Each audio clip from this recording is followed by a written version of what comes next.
بسم اللہ الرحمن الرحیم۔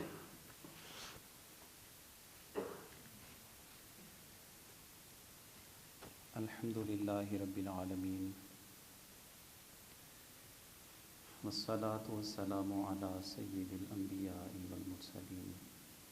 وعلی آلہ واصحابہ وبارک وسلم اجمعین۔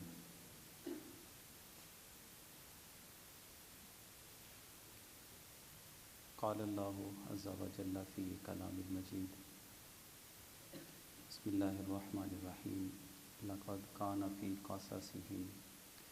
لعبرۃ لأولی الالباب ما کان حدیثا یفتری ولکن تصدیق الذی بین یدیہ وتفصیل کل شیء وہدی ورحمۃ لقوم یؤمنون۔ صدق اللہ العظیم۔ معزز سامعین، ہم نے پچھلے چند ایام میں قرآن عزیز کے ان مضامین پر زیادہ توجہ کے ساتھ ہم نے قرآن عزیز کی آیات کو سمجھنے کی کوشش کی، جن میں اللہ تعالیٰ نے اپنے انبیاء کرام کا تذکرہ فرمایا ہے، اور وہ انبیاء قوموں کی طرف جو مبعوث کیے گئے اور انہوں نے قوموں کو اپنے رب کی نافرمانی سے بچانے کے لیے کوششیں کی، کس انداز میں کوششیں کی، پھر قوم جو نافرمانی پہ ڈٹی رہی ان پہ کس طرح کے عذاب آئے، یہ تذکرے جو ہم پچھلے 7 درسوں میں سن چکے ہیں۔ تمام انبیاء کرام کا ہم تذکرہ نہیں کر سکے، نہ ہی ساری قوموں کا تذکرہ کر سکے ہیں، البتہ یہ کوشش ضرور کی ہے کہ ہمارے اندر ایک احساس پیدا ہو اور ہم کچھ عبرت حاصل کریں پچھلی قوموں کے تذکرے جو اللہ تعالیٰ نے کیے ہیں انہیں سن کے، اس لیے کہ سورہ یوسف کی 111 نمبر آیت ہے جو میں نے تلاوت کی، اس کے اندر اللہ تعالیٰ نے ارشاد فرمایا لقد کان فی قصصہم لعبرۃ لأولی الالباب۔ یہ جو انبیاء کے تذکرے کیے جاتے ہیں، یہ انبیاء کے تذکرے ان کے قصوں میں، ان کے واقعات میں سمجھنے والے لوگوں کے لیے عبرت ہے۔ مطلب یہ آپ سمجھنے کی کوشش کریں کہ ان واقعات کی ہماری زندگی میں کیا ضرورت ہے۔ تو کیا مطلب ہوا کہ قرآن صرف معلومات کے لیے آپ کو کوئی باتیں بتانا چاہتا ہے، یا جس طرح اب تو وہ دور نہیں رہا موبائل کے آنے کی وجہ سے، مجھے اچھی طرح یاد ہے ہم چھوٹی عمر میں جب دادا جان نے آنا کرنا، نانا جان نے، دادی نانی بڑے کوئی آتے تھے، جان بوجھ کے ان کی گود میں کھیلنا اور نخرے کے ساتھ آگے پیچھے ان کو تنگ بھی کرنا، اور رات ہونی تو انہیں کہنا کہ ہمیں کہانی سنائیں، کہانی سنائیں۔ پھر وہ کہانی سناتے تھے، فرضی کہانی۔ ایک بادشاہ ہوتا تھا اور وہ ایسے ایسے ہوتا تھا، وہ ایک جن ہوتا تھا، ایسے مطلب اس میں نصیحت والی کوئی باتیں تو ہوتی تھی، لیکن پتہ نہیں وہ بادشاہ ہوتا تھا کہ نہیں، یا وہ جن بھی ہوتا تھا کہ نہیں۔ وہ جنگل کے اندر جو شیر ہوتا تھا، شیر نے یہ بات کی، چڑیا نے یہ بات کی، تو یہ فرضی چیزیں ہوتی تھیں لیکن سمجھانے کے لیے۔ قرآن وہ فرضی قصے بیان نہیں کرتا، قرآن کے اندر حقائق ہیں۔ قرآن نے حقیقت سے پردہ اٹھایا ہے، کیونکہ فرضی چیزوں میں اس کا ہونا اور نہ ہونا یہ دونوں کا اعتبار ہو سکتا ہے، لیکن جو حقیقت ہے اس میں یقینی کیفیت ہوتی ہے کہ ایسا ہو چکا ہے جی، اس کا انکار نہیں کیا جا سکتا۔ اس لیے ارشاد فرمایا کہ نصیحت والوں کے لیے، جو سمجھدار قوم ہیں، نصیحت حاصل کرنے کی نیت رکھتے ہیں، ان کے لیے ان انبیاء کے قصوں میں، ان کے تذکروں میں نصیحت ہے۔ ما کان حدیثا یفترا، یہ ایسا نہیں ہے کہ اسے من گھڑت کہانیاں بنا کے قرآن میں ڈال دی گئی ہوں۔ ولیکن تصدیق الذی بین یدیہ،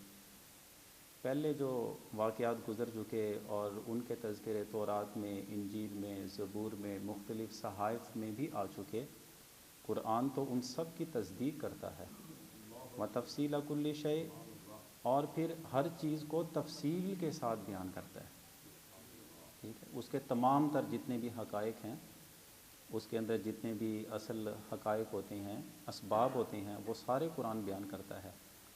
اور اب بات رہی کہ میرے لیے اور آپ کے لیے یہ سارا کچھ جاننا کیوں ضروری ہے؟ ارشاد فرمایا وَہُدًى وَرَحْمَةً لِقَوْمٍ يُؤْمِنُونَ، ایمان والے لوگوں کے لیے، قوم کے لیے یہ ہدایت بھی ہے اور رحمت بھی ہے۔ یعنی تم جس وقت ان قوموں کے واقعات پڑھو گے، تمہیں عبرت حاصل ہوگی، تم اپنی نافرمانیوں کی طرف نظر کرو گے، ڈیفینیٹلی جب دیکھو گے کہ اس نافرمانی پہ اللہ کا عذاب آ چکا ہے تو تم بچنے کی کوشش کرو گے۔ جب تم بچ جاؤ گے تو تمہیں بچایا کس نے؟ آپ کہیں گے قرآن نے، تو تمہارے لیے ہدایت ہو گئی نا، تمہارے لیے رحمت کا سبب تو بن گئی ہے کتاب۔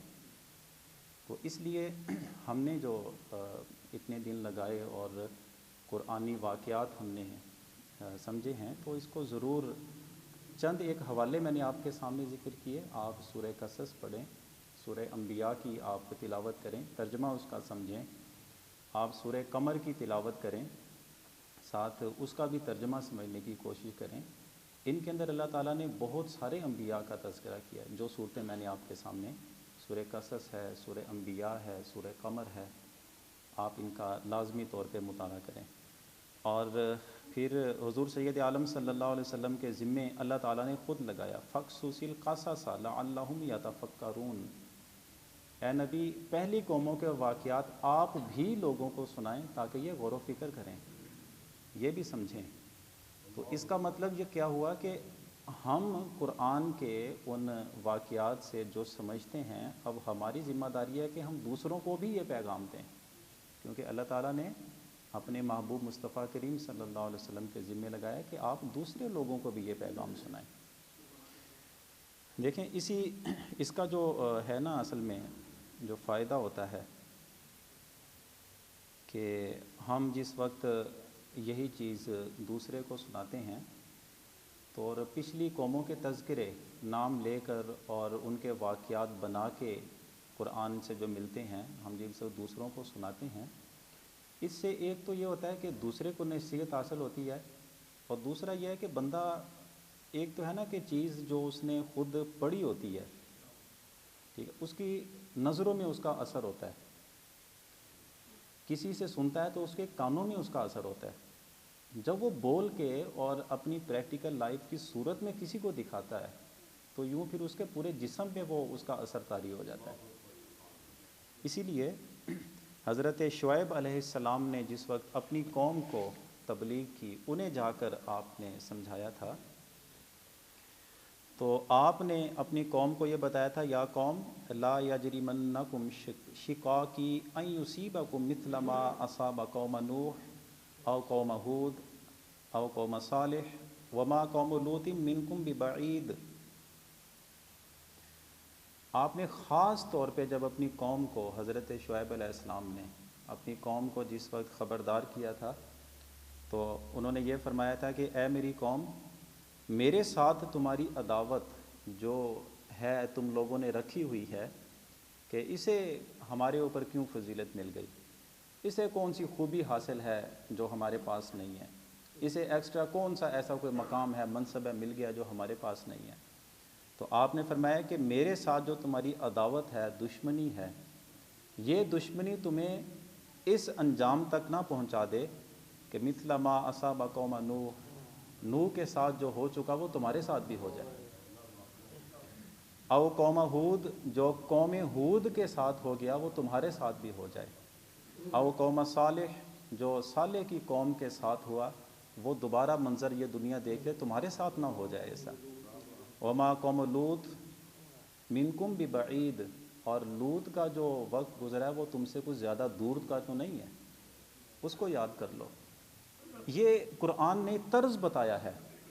کہ آپ خود بھی عبرت حاصل کریں، اور جب کسی اور کو پیغام سنائیں گے کس انداز میں سنائیں گے کہ اللہ رب العزت، اس کی شان ہی نہیں ہے کہ وہ کسی پہ ظلم کرے، اس کی شان ہی نہیں ہے، ظلم سے پاک ہے۔ ٹھیک، لیکن کیا ہے کہ جن قوموں نے خود رب کے عذاب کو دعوت دی وہ غیرت والا ہے۔ آپ ایک گھر کی سربراہی لے کر چل رہے ہوتے ہیں نا، آپ کا بچہ یا بچی یا کوئی بھائی بہن، کوئی گھر کا فرد آپ کے بنائے ہوئے اصولوں کو توڑ کے کچھ بھی بات کرے، کوئی حرکت کرے، کوئی کام کرے، لین دین کے معاملے میں کوئی ایسا لمحہ جسے کہتے ہیں وہ لے کے آ جائے کہ آپ کی شان کے خلاف ہے، آپ کے بنائے ہوئے طریقے کے خلاف ہے، کتنی دیر چلے گا؟ انسانوں کا بنایا ہوا نظام وہ اگر ٹوٹے تو اس پہ غیرت کا اظہار ہوتا ہے کہ نہیں نا ساڈے قانون ٹوٹ گئے، ساڈیاں گلاں۔ تو اللہ تعالیٰ تو سب سے بڑا غیرت والا ہے۔ آپ ان حقائق کو سمجھیں کہ ظلم کرنے کی وجہ سے قومیں ہلاک ہو گئی ہیں، سود کھانے کی وجہ سے قومیں ہلاک ہو گئی ہیں، زناکاری کی وجہ سے، لواطت کی وجہ سے قومیں ہلاک ہو گئی ہیں۔ تو ہم اس چیز پہ ناز کر لیں کہ ہمارے اندر کون سی ایسی بات ہے کہ وہ دستور خداوندی ہی بدل جائے ہماری خواہشوں کی وجہ سے۔ ایک صرف جو بات ہے نا جس کا سہارا میں ہوتا ہے کہ ما کان اللہ لیعذبہم وانت فیہم، اے نبی آپ کو دنیا میں بھیجا ہے، اب اللہ کی شان نہیں ہے کہ آپ کی قوم کو عذاب دے۔ اس کا جو صحیح مفہوم ہے میں اپنے بیان کے آخر میں ضرور عرض کروں گا، لیکن بات یہ ہے کہ اللہ کا دستور بدلتا نہیں ہے، لا تبدیل لکلمات اللہ، اللہ کے دستور نہیں بدلتے۔ تو اس لیے ہمیں ضرور یہ جو واقعات ہم نے سنے ہمیں اس سے عبرت حاصل کرنی چاہیے۔ تنبیہ فرماتے ہوئے اللہ تعالیٰ نے ارشاد فرمایا کہ وَكُلًّا نَقُصُّ عَلَيْكَ مِنْ أَنْبَاءِ الرُّسُلِ، اپنے نبی کریم صلی اللہ علیہ وسلم سے خطاب فرمایا کہ یہ رسول کے جو قصے اور ان کی جو خبریں، ان کے واقعات ہمیں آپ کے سامنے بیان کیے، ما نثبت به فؤادک، یہ اس لیے ہے کہ تمہارا دل مضبوط ہو جائے، اللہ کی اطاعت کرنے پہ تمہارے دل مضبوط ہو جائیں کہ اسی کی اطاعت میں، اسی کا حکم ماننے میں ہی ہماری خیر ہے۔ جاءک فی ھذہ الحق وموعظۃ وذکریٰ للمؤمنین، یہ واقعات جو بیان کیے اس میں حق آ چکا ہے، یعنی جو اللہ نے حق بیان کرنا تھا اللہ نے ان آیات میں، ان صورتوں میں بیان کر دیا ہے، اور یہی کلام الہی موعظۃ و ذکریٰ للمؤمنین، نصیحت بھی ہے اور سمجھنے کی چیز بھی ہے ایمان والوں کے لیے۔ اور آگے ارشاد فرمائے وَقُلْ لِلَّذِينَ لَا يُؤْمِنُونَ، ان لوگوں سے آپ فرما دیں کہ جو ایمان نہیں رکھتے، اعملوا علی مکانتکم، تم اپنے اپنے ٹھکانوں میں رہو، جن بستیوں میں رہتے ہو، جن علاقوں میں رہتے ہو، جن گھروں میں رہتے ہو، رہتے رہو کہ انا عاملون، تم کرو جو کچھ کرنا ہے، پھر جو ہم نے کرنا ہے ہم بھی کریں گے، پھر تم اپنی مرضی کے مطابق جیو، پھر جو ہمارے فیصلے ہیں ہم پھر انہیں نافذ کریں گے۔ میرے خیال میں یہ باتیں ہمارے لیے سمجھنے کے لیے یہ کافی ہیں۔ اب قرآن عزیز نے سورہ مرسلات کے اینڈ میں جو ارشاد فرمایا آخری آیت میں فَبِأَيِّ حَدِيثٍ بَعْدَهُ يُؤْمِنُونَ، یہ انسان کو سمجھنے کے لیے بہت ہے جو اس میں ارشاد فرمایا کہ کیا اس قرآن کو پڑھنے کے بعد بھی اگر تمہیں نصیحت حاصل نہیں ہوتی، یہ بتاؤ کہ اس کے بعد کچھ اور بھی نازل ہونا ہے جس کے انتظار میں بیٹھے ہوئے ہو؟ کس کا انتظار کر رہے ہو کہ قرآن کے بعد کچھ اور آئے گا، اس کو دیکھیں گے اس میں کیا ہے تو اس کو مان لیں گے؟ یعنی یہی اینڈ ہے، یہی کلام الہی ہے، یہ آخری کتاب ہے، یہی کتاب ہدایت ہے۔ نصیحت حاصل کر لی جس نے کر لی، اور گمراہ ہو گیا جس نے اس کو ترک کر دیا اور چھوڑ دیا۔ میں ایک صرف جتنا بھی ہم نے ان درسوں میں سمجھا ہے، ایک قرآن عزیز کا ایک رکوع ہے، اس کا کچھ حصہ میں آپ کے سامنے تلاوت کرتا ہوں، خیر و برکت بھی ہوگی، اور ہمیں ایک یہ جو ہم نے ابھی سمجھا اتنے درسوں میں اس کا ایک خلاصتاً ایک مفہوم بھی ہمارے ذہنوں میں آ جائے گا۔ سورہ فرقان کے اندر 35 نمبر آیت سے اللہ تعالیٰ نے ارشاد فرمایا وَلَقَدْ آتَيْنَا مُوسَى الْكِتَابَ وَجَعَلْنَا مَعَهُ أَخَاهُ هَارُونَ وَزِيرًا، کہ ہم نے جناب موسیٰ علیہ السلام کو کتاب عطا فرمائی اور ان کے ساتھ ان کے بھائی ہارون علیہ السلام کو ان کا وزیر بنایا۔ یہ دونوں بھائی تھے، قوم کو تبلیغ کرتے تھے۔ فَقُلْنَا اذْهَبَا إِلَى الْقَوْمِ الَّذِينَ كَذَّبُوا بِآيَاتِنَا، ہم نے ان دونوں کی ذمہ داری لگائی کہ وہ لوگ جو ہماری آیتوں کا انکار کرتے ہیں تم ان کی طرف جاؤ اور انہیں جا کر سمجھاؤ۔ فَدَمَّرْنَاهُمْ تَدْمِيرًا، تو پھر ہم نے ان سب لوگوں کو ہلاک کر دیا۔ یہ خلاصہ بیان کیا کہ نہیں مانے نا، ہم نے سب کو ہلاک کر دیا۔ بنی اسرائیل پہ سب سے زیادہ اس دنیا میں عذاب آئے ہیں، ان کا تذکرہ کیا۔ پھر آگے فرمایا وَقَوْمَ نُوحٍ لَمَّا كَذَّبُوا الرُّسُلَ أَغْرَقْنَاهُمْ وَجَعَلْنَاهُمْ لِلنَّاسِ آیَةً، اور قوم نوح کا تذکرہ بھی ہے کہ انہوں نے بھی ہمارے رسولوں کا انکار کیا، أَغْرَقْنَاهُمْ، سب کو غرق کر دیا۔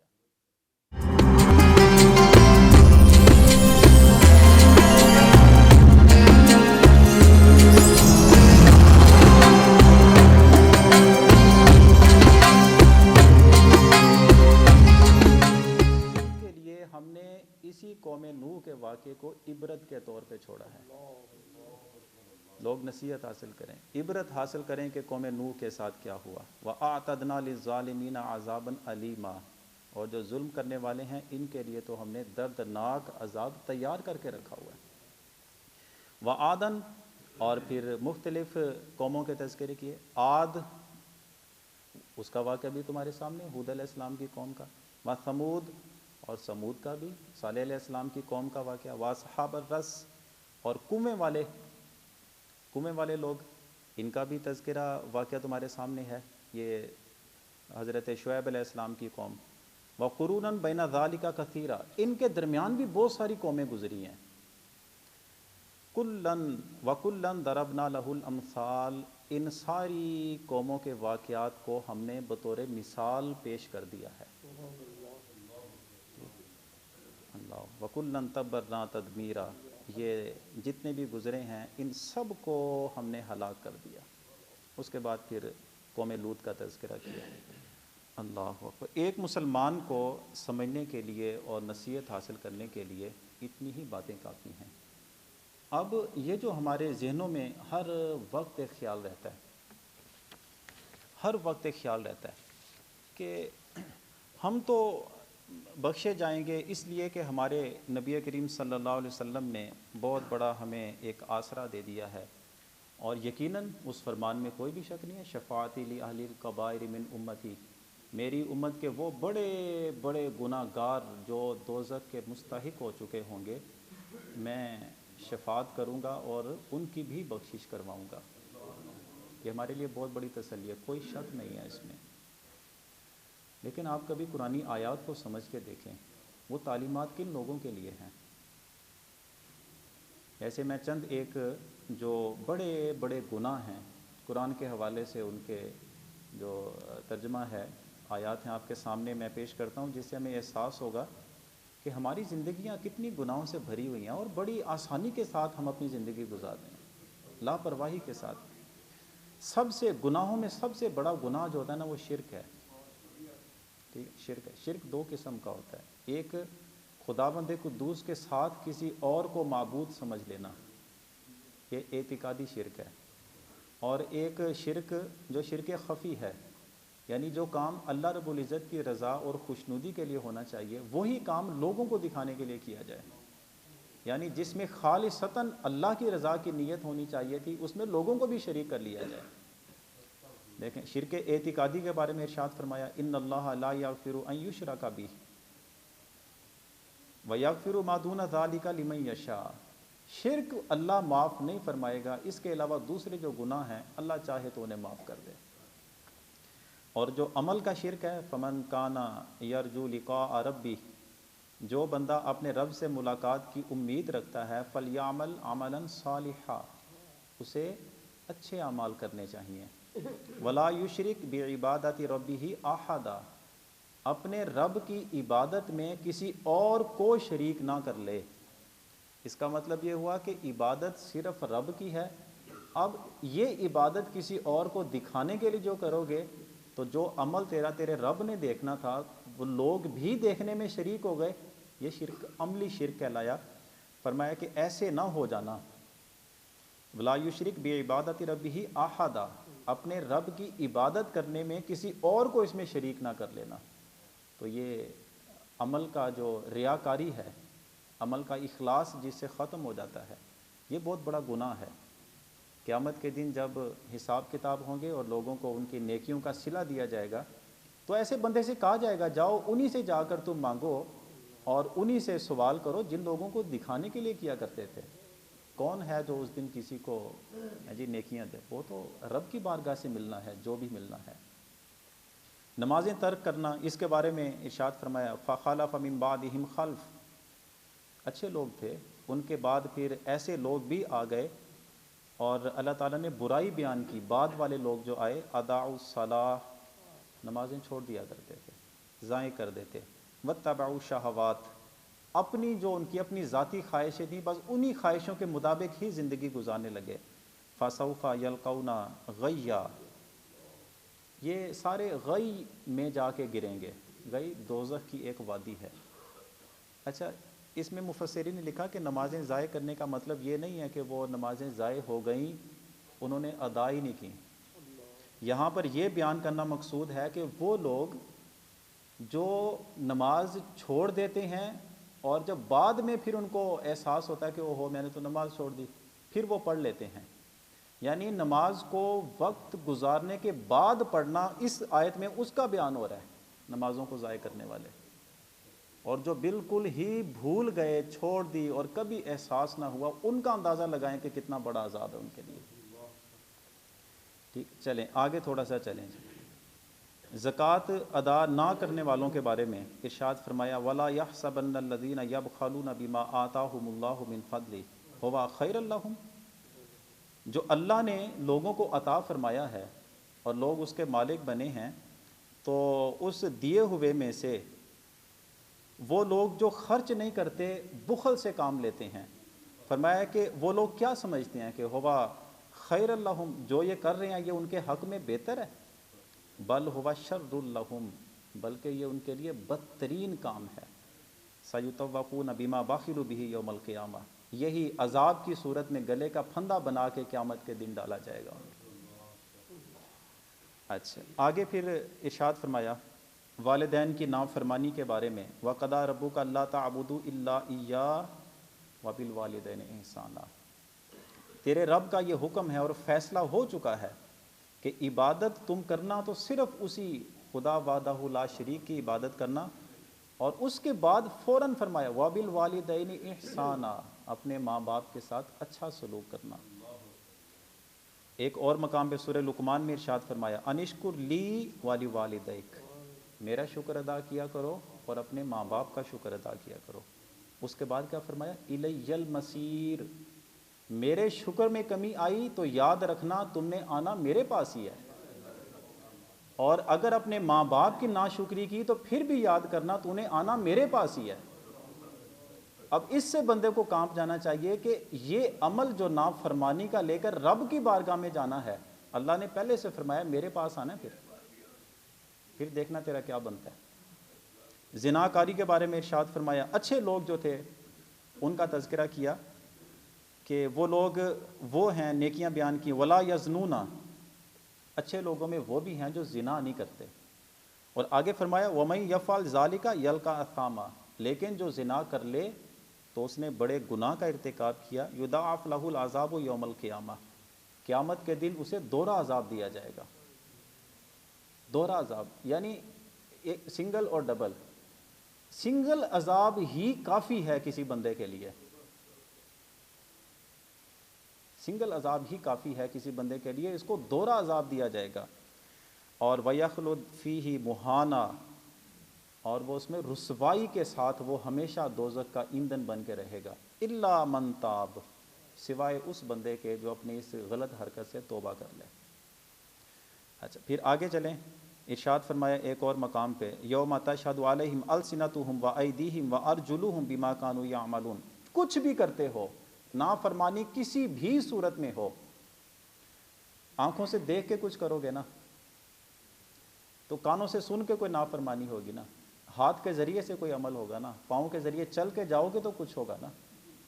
تمہارے دل میں خیالات آتی ہیں، پکے ہو جاتے ہیں، ارادہ بن جاتے ہیں، پھر کچھ کرتے ہو نا، یہ تمہارے بھیجے میں ذہن میں ایک پلاننگ چلتی ہے، پھر ہی کچھ کرتے ہو نا۔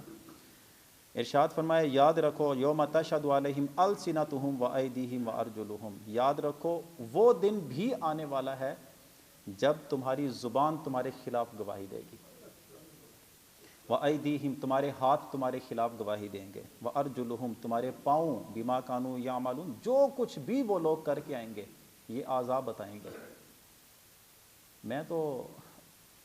اگر مثال بیان کروں بڑے چپکے سے کام ہو جاتے ہیں، کیمرے کی اگر آنکھ کے سامنے بندہ بیٹھا ہو جرت نہیں ہوتی بندے کی کہ الٹی سیدھی حرکت کر لے، کیوں یار لوگوں کو پتہ لگ جائے گا بندہ پیڑا لگ رہا ہے، خدا بندے قدوس کی نگاہوں سے بھی اوجھل ہو سکتی ہیں جی۔ میں نے بڑی دیر پہلے ایک یہ واقعہ اسی مسجد میں آپ کو ہی سنایا تھا، حضرت یوسف اور حضرت زلیخا کا جب نکاح ہو گیا نا، یہ میں نے جب کشف المحجوب شریف پڑھنی شروع کی تھی، مجھے اس وقت میٹرک پاس کی بڑی دیر کی بات ہے، سن 2000 یا 99 کی بات ہے، اس وقت پہلی دفعہ میرے ہاتھ میں کتاب آئی تو میں جو کھول کے واقعہ پڑھا تو یہی واقعہ جو میں آپ کے سامنے بیان کر رہا ہوں۔ نکاح ہو گیا تو حضرت یوسف علیہ السلام نے اپنے رب کے حکم سے کہ یعقوب کی اولاد ہو، یہ نسل جو ایک حضرت یعقوب علیہ السلام کو حضرت اسحاق نے دعا دی تھی جس کا کل تذکرہ بھی ہوا، خدمت جب اپنے والد صاحب کی تھی تو حضرت اسحاق علیہ السلام کو دعا ملی تھی کہ اللہ تیری اولاد میں کثرت سے انبیاء پیدا فرمائے، ٹھیک تو وہ تسلسل ہے، تو وہ اہلیہ ہیں،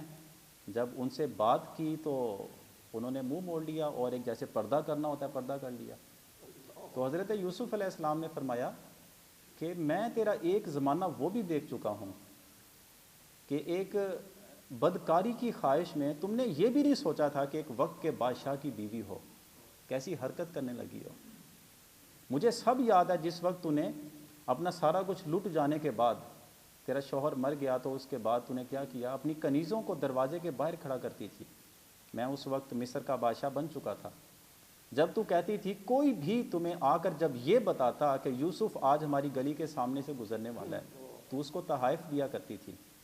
لیکن اللہ نے ایک مقدس رشتے میں آج اگر ہمیں پرو کے اکٹھا کر دیا ہے تم بات کرنا بھی گوارا نہیں کرتی۔ تو زلیخا نے کہا کہ میں نے اپنی زندگی میں دو طرح کے عقیدے پائے ہیں، ایک عقیدہ وہ تھا جو آپ کے حرم میں آنے سے پہلے تھا، اور ایک عقیدہ وہ ہے جو اب آپ نے مجھے بتایا ہے، اس وقت جس معبود کو مانتی تھی اس کے بارے میں میرا اعتقاد یہ تھا کہ اس کے اوپر پردہ ڈال دیا جائے تو اسے پتہ ہی نہیں چلے گا پیچھے کیا ہو رہا ہے، اسی لیے جب برائی کا ارادہ ہوا تھا میں نے اس کے اوپر پردہ ڈال دیا تھا۔ اب جس معبود کے سامنے آپ نے جھکایا ہے مجھے بتائیں اس معبود حقیقی کی نگاہوں سے کون سا مقام کون سی جگہ اوجل ہے، مجھے حیا آتی ہے میں کیسے آپ کے ساتھ کلام کروں۔ اندازہ لگائیے کہ یہ جو رب تعالیٰ نے ارشاد فرمایا یوم تشہد علیہم السنتہم وایدیہم وارجلہم بما کانوا یعملون، یہ ہاتھ، یہ زبان، یہ آنکھیں، یہ پاؤں اللہ کی بارگاہ میں، آپ چھپ جائیں کیمرے سے، زمانے میں کسی کو بھی پتہ نہیں چلا کہ دو لوگوں نے آپس میں کیا معاملہ کر لیا ہے، کسی کو بھی پتہ نہیں ہے، خود اپنے آپ کے ساتھ کیا کر لیا ہے، کمبل کے اندر منہ اوڑھ کے جناب وہ دیکھ لیا چپکے سے، کسی کو کچھ بھی پتہ نہیں، باپ بھی کہتا ہے میری اولاد بڑی نیک ہے گھروں باہر جاندی نہیں، کوئی غلط دوستی نہیں ہوتی، آپ کبھی اسے چیک تو کر کے دیکھیں، آپ کہیں نہ کبھی اس کو کہ یہ پاس ورڈ کے بغیر اپنا موبائل سب کے سامنے رکھا کرو، اس کے بعد پتہ لگ جائے گا۔ ابا جی خود بھی اپنی ہمت کریں نا ذرا، میں خود باپ ہوں میں کہہ رہا ہوں، ابا جی خود بھی ہمت کریں، پاس ورڈ کھول کے اوپنلی اپنے بچوں کے سامنے اپنا موبائل رکھیں، حقیقت ساری سامنے آ جائے گی، یہ خود کیا کرتا ہے۔ تو مطلب لوگوں کا ڈر ایک اتنا اپنے دلوں میں ہوتا ہے رسوائی کا، پھر بھی اللہ نے پردے ڈالے ہوئے ہیں نا، لیکن وہ دن جب سارے پردے اٹھ جائیں گے اس کا خوف کرنا چاہیے۔ یہ وہ ایک درد ہے، ایک احساس ہے جو آپ کے سامنے میں بیان کرنا چاہ رہا ہوں۔ اتنے دنوں سے بھی ہم نے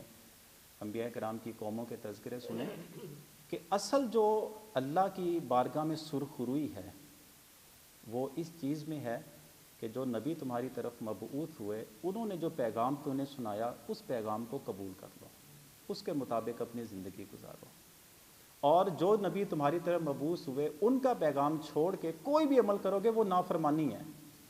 اس نافرمانی کے صلے میں کتنی ہی آیتیں ہیں، کتنے ہی رکوع ہیں جو اتنے دن ہم پڑھتے رہے، سنتے رہے کہ ہر نافرمانی کے بعد پھر عذاب ہے، ہر نافرمانی کے بعد عذاب ہے۔ انبیاء کرام کی اپنی ذوات مقدسہ کو ہم دیکھتے ہیں، حالانکہ کوئی نبی، ہمارا یہ عقیدہ ہے، کوئی نبی گناہ نہیں کرتا، انبیاء گناہوں سے معصوم ہوتے ہیں، وہ گناہ نہیں کرتے۔ امت کی تعلیم کے لیے کہ اگر تم کسی نافرمانی میں مبتلا ہو جاؤ تو تمہارا اپنا مزاج کیا ہونا چاہیے،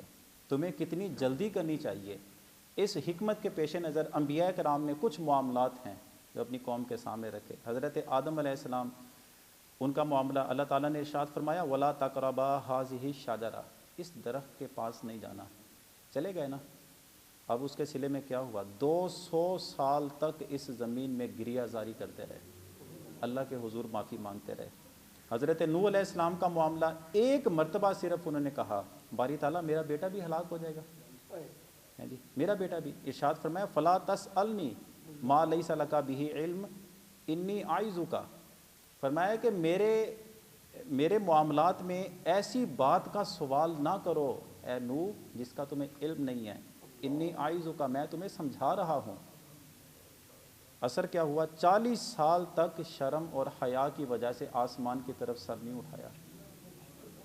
40 سال تک۔ اور آگے کہ ایک لغزش کا ارتکاب ہوا تو سجدے میں گر گئے، اتنی دیر سجدے میں رہے اور آنسو بہاتے رہے کہ آپ کے آنسوؤں کی نمی سے گھاس اگائی تھی، اور بعد میں عرض کرتے ہیں الہی اما ترحم بکائی و تضرعی، باری تعالیٰ میری اس حالت پر تمہیں رحم نہیں آتا اور میرے گریہ زاری کرنے پر؟ تو فرمایا کہ یا داؤد نسیت ذنبک و ذکرت بکاءک، تمہیں اپنا رونا